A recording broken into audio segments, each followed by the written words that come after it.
We deserve that respect, and it's a big thing. It feels great as a community to come together. Um, yeah, is it?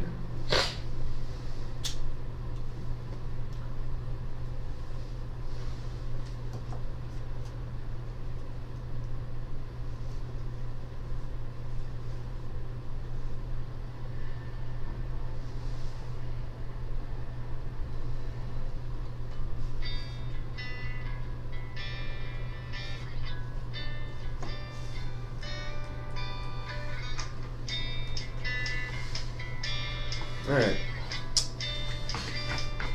So I don't know, like, well, I always know.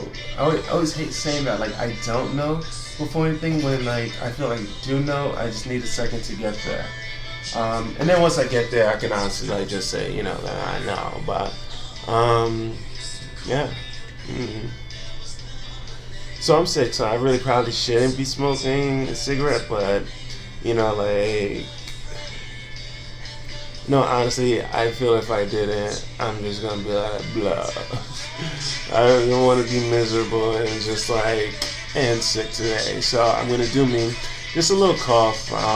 Came out of nowhere. I think just because the weather's been all wonky and everything, and it's been working like insane. Um, Editing these videos have been fun because I'm learning what more I can do with it. I'm getting hungry doing this um, videos, and I like it. The title has changed like so often. Like it's not even funny, but this is awesome. This is what I needed to like sort of get the clarity that like to understand like what it is that I'm trying to do.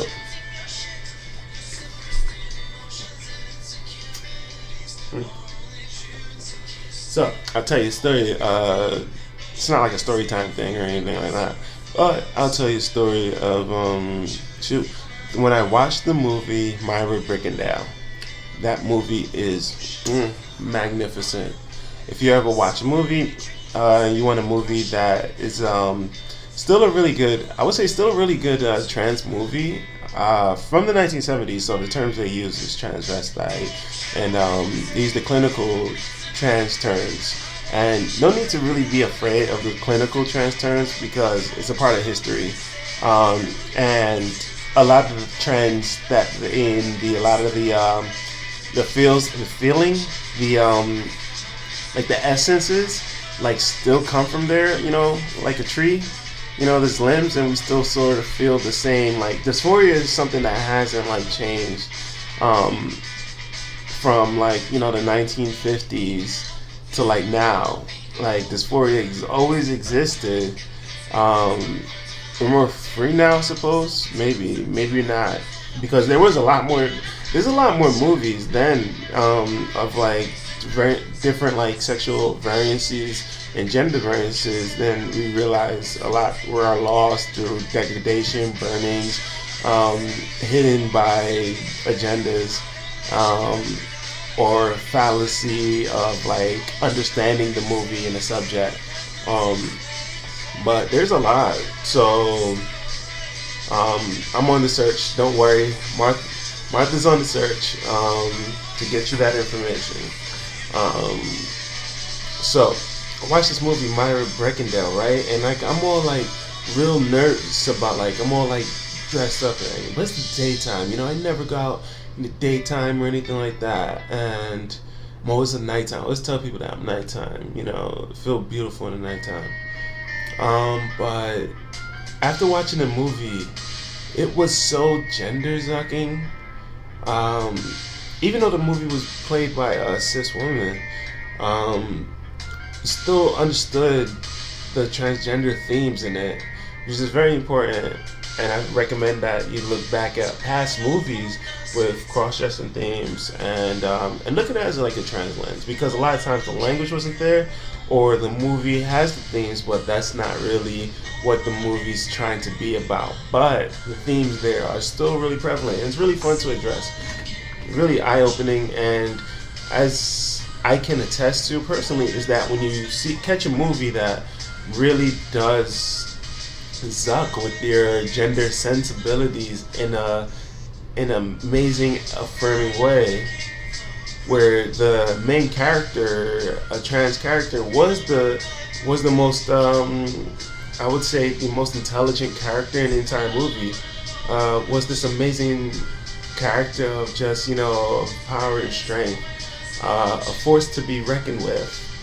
And seeing that, even though now we're in the time where like we're wanting trans actresses to play trans actors and actresses,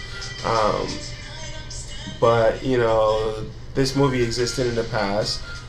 This is what caused that need, and until that need was really addressed, this was amazing. It was considered one of the worst movies at the time, though, which is funny because Glenda is also considered one of the worst movies of all time. What is it against like the transgender thing that people just don't like? I'm telling you, watch it again. Rocky Horror Picture Show bombed at the office, but like now it's like made its money back and then some. So, like, jeez, don't get so dry like today. I have like dry throat. It's just but yeah. It's like, and then people didn't get it then, but they'll get it now if we watch it under that lens of what we know now. So, like watching Myra Breckendahl, after I watched it, because it was just like the cuts were so amazing, I didn't know what was going on. I was all over the place, and by the time we end the movie, I am so just like this way, that way, that way. What? I'm just like, okay, fine. I'm just gonna go. I had to go pick up my meds at Wilson Farms. I had to go to the city, and so I was just like, but I liked the way I looked, and I guess when your heart knows you're ready, you're ready. And I felt like I would regret it if I just changed and went bad. Like that, I just wouldn't want to go because it would have been like it's either go or go as Martha or don't go as yourself, because then you'll just feel miserable all day, so you might as well not go. But I had to go pick up medication, so I don't know, I'm womaned up, and just went and did my thing, and it felt great. I kept my head in the book. I didn't look at anybody. I'm not gonna lie, like I wanted to, because I've been trying to really get into ethnography. So it kind of helps to keep your head up and actually see what people are doing and wearing and looking at and all that. But I just wasn't ready for that. That was a big step for me, though, in itself. I got there. I was able to make a meeting at the LGBT center that I had to do. And it was a great meeting. I didn't have to change clothes or anything. Or like, sweat continued on my day. And it was the most like gender affirming day that ever. So like now I'm like swearing by this movie now. Like I never understood maybe the meaning of like cult classic or something like that. I mean, I've seen Rocky Horror, and that movie was also like eye opening for me as well. Dr. Frankenfurter, the sweet transvestite from Transylvania. I buy that. Let's do the time warp again. But yeah, like the movie was really great. The character, this trans character that was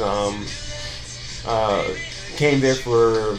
So let me get the exact details, because I really wasn't going to talk too fully about it, but now that I brought it up, I'm going to rock with it.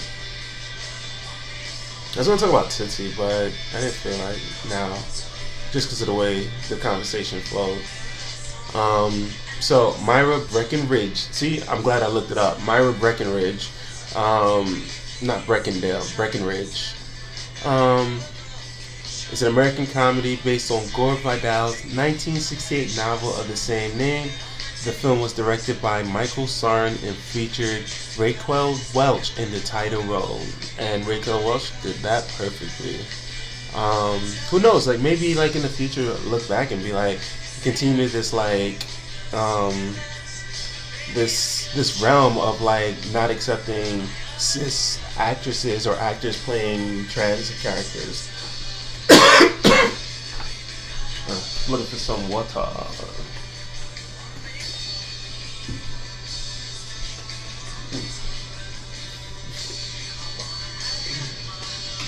It was necessary though. But in the meanwhile, I'm just gonna like the movie, and I recommend that y'all like it too. Take an easy way out. Screw it. Like the movie. Shoot.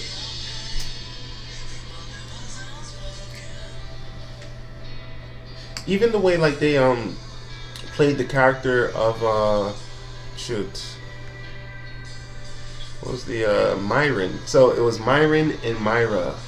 Myron had transitioned to Myra, and but even the way they did it, because they kept Myron around, I would say even the movie, even though it's a trans woman, I would say trans men can like watch as well, because there's the theme of like that inherent like the masculinity behind this that's driving. Is it because we don't know in the movie whether it's the masculinity driving the trans woman, or is it the femininity driving the man?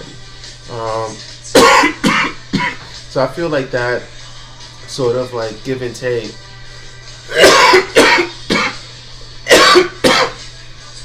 sort of that give and take can, what's it called, like it creates this cough like threw me off game. So it creates this it creates this this where like it's a gender play, it's a gender flip, it's a gender zuck that like once if you watch it from the lens, if you're a trans woman, you watch it, you're seeing this trans woman basically represent on in front of like patriarchy. If you're a trans man, you're seeing this woman who's, before you look at the lens, as a woman who hasn't transitioned yet into manhood, with this man behind it, like who's always shadowed. Myron is always shown in the background, sort of driving Myra. So we don't know who's driving who. So that's why it makes it such I feel like an affirming film. Even though the character is listed entirely as a trans woman, I would say watch it like that. To really get the full, like, take the thought that, that this character is a trans woman, just know that the character's trans, and go from there. Even if you want to hit the extreme level, right, and like analyze the idea of the trans person transitioning into their preferred gender, and they wanted to transition not back, but transition again as a forward means. Like it gets looked at as ridiculous, but is it really so ridiculous to think about?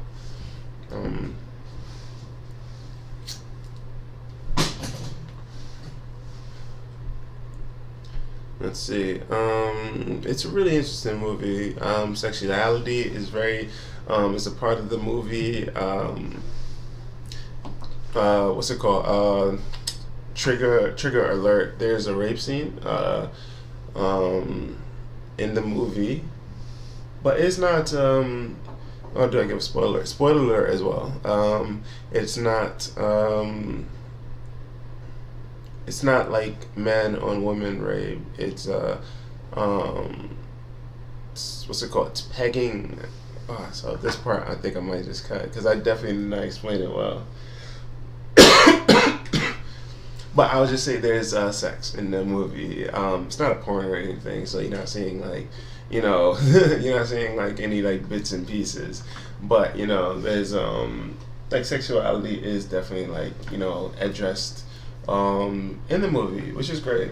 So not to be all prudish and everything, but I never know. I'm not trying to be like give information out there the false way. Similar like condom around banana. Yeah. But after I watched that movie, I felt great. I felt affirmed and went out on my way. Kept my head in the book. Wasn't sure really. I thought I looked great, but like you never know till you never know. When gray hair, gray, Gray hair Martha. You know, if I could like tag that, that'd be like amazing. But then it would be, I don't know, because it's like, then you become like gray haired Martha, like, you know, I don't know. That'd be kind of lit though as a nickname, but I digress. Let's see. Cut the music out. So, we will leave at this. Let's get a good song to leave to. Oh, I know.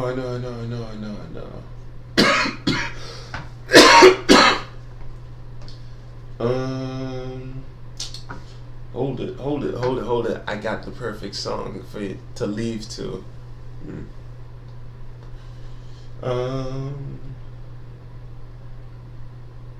I don't think I actually saved it. Or did I save it? Oh, yes. Katie Red, considered one of the founders of Southern bounce music. Yeah, this song is lit. Link will be in the description. Check out her other stuff. It's dope song. The song is called Where the Melf At. So I don't know what Melf is, but I should probably Google that. But it's a cool song nonetheless. Yeah, Katie Red. Let me get some actual like detail before I go. Katie Red. Boom. That's spelled Katey space Red. Red. So, Katie Red is a bounce artist and MC from New Orleans. Red is most known for being one of the first transgender rappers in bounce music and credited with creating the sissy bounce genre. Let's see. Born in the Melpomene Projects, she attended Walter L. Cohen High School and was part of the school's marching band. In 1998, DJ Jubilee saw Red rapping at a block party in New Orleans and signed her to his label, Take 4 Records. She released her first album in 1999 entitled Melpomene Block Party.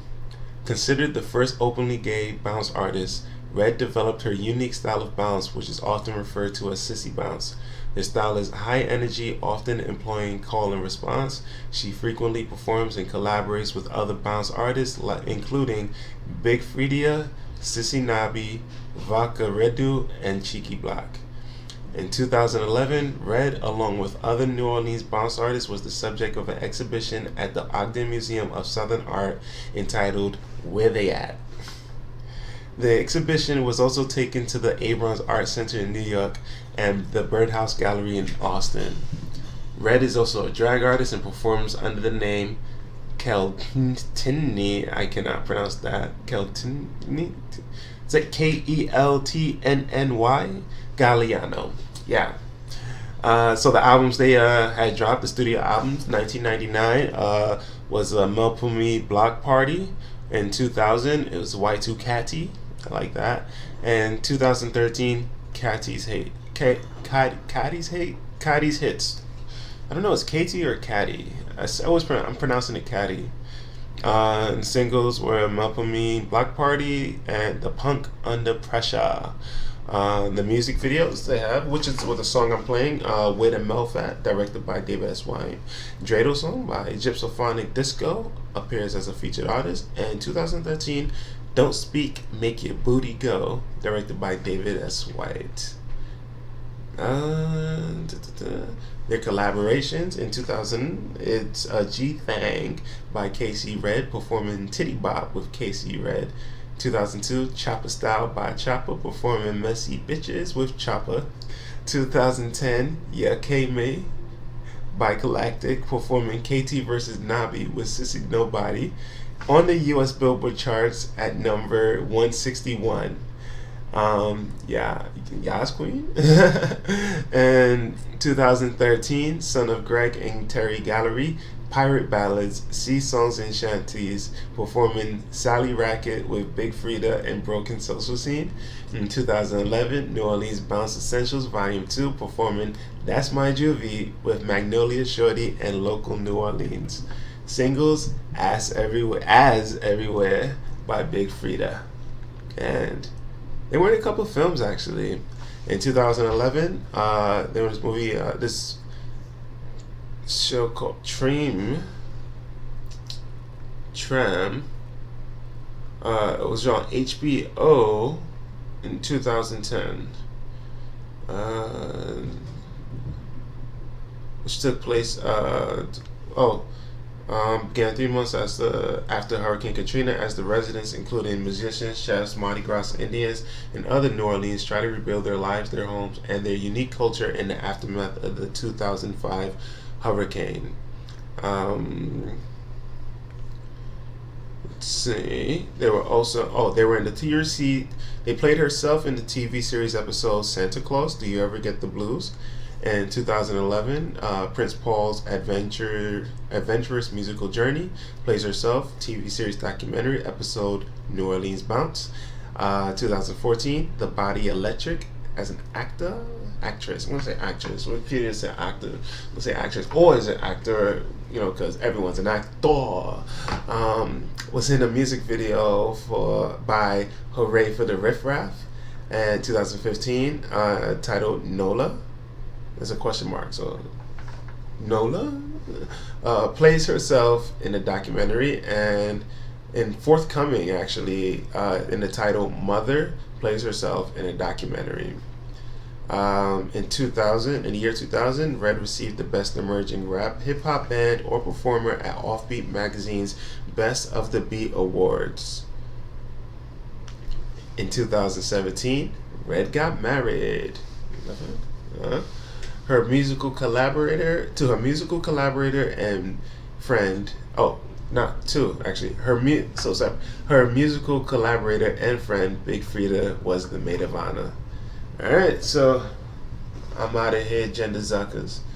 This is TG&C. I'm gonna go have some tea. Maybe stop smoking this thing. And get some sleep, but nah, I never get some sleep because it causes me to dream, and I gotta get to work to see, I guess. I don't know. This is Katie Red's Where the Meth At. Deuces. It's like a really long intro too, so like, stuff the music video. Probably shouldn't skip the track for you, but chill a little more, relax. Trans Radical Rationale. It's not the song, it's still the music video. I don't know.